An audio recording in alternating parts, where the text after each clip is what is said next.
লগতে যান বাহনৰ নীতি নিয়মসমূহক ৰাইজক অৱগত কৰিবৰ বাবে গোলাঘাট পৰিবহণ বিভাগৰ উদ্যোগত আৰু ধনশিৰি মটৰ ড্ৰাইভিং স্কুলৰ সহযোগত এই প্ৰতীক পথ প্ৰদৰ্শন কৰা হৈছে। এই প্ৰতীক পথৰ জৰিয়তে দুচকীয়া বাহনত চালক আৰু আৰক্ষীক হেলমেট পৰিধান কৰিবৰ বাবে আৰু যান বাহন চলোৱাৰ সময়ত মাদক দ্ৰব্য সেৱন নকৰিবলৈ আহ্বান জনোৱা হৈছে। পথ সুৰক্ষাই জীৱন ৰক্ষা শ্লোগান পৰিবহণ বিভাগে এক সুৰক্ষা আৰু সজাগতা যাত্ৰা আৰম্ভ কৰিছিল আৰু এই যাত্ৰাত সমাজৰ প্ৰতিজন ব্যক্তি সহযাত্ৰী হ'বৰ বাবে অনুৰোধ জনাইছে।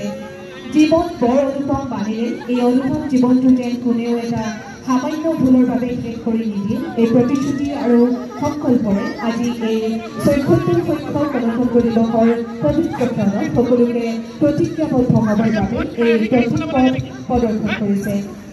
আমি ধন্যবাদ জ্ঞাপন কৰিছোঁ কলকাতাৰ পৰিবহণ বিভাগক।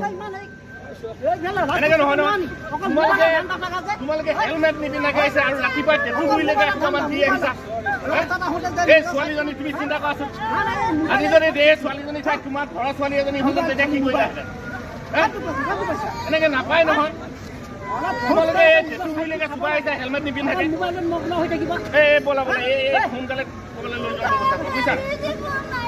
ক'ত দুপালা গাড়ী এখন লৈ যাব পইচা দিম। তোমালোকৰ ওচৰ চাপিবলৈ দিগদাৰ হৈছে ইমান মদ খাইছে। পানীটো বিচাৰি পা পানীটো লৈ যোৱা ব্যৱস্থা কৰা লৈ যোৱা এই গাড়ীটো লৈ এটি পথ সজাগতাৰ মাত্ৰ এটি উদাহৰণহে।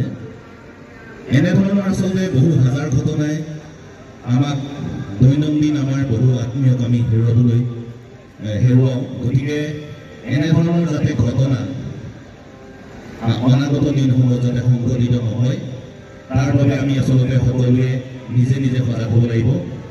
দুচকীয়া বাহন চলোৱাৰ সময়ত যাতে চালক আৰু আৰোহী দুয়োগৰাকীয়ে হেলমেট পৰিধান কৰে, লগতে চাৰিচকীয়া বাহন চলোৱাৰ ক্ষেত্ৰতো যাতে চিট বেল্ট ব্যৱহাৰ কৰে। এইখিনি ক্ষেত্ৰত আমি সকলোৱে নিজে নিজে সজাগ হ'ব লাগিব।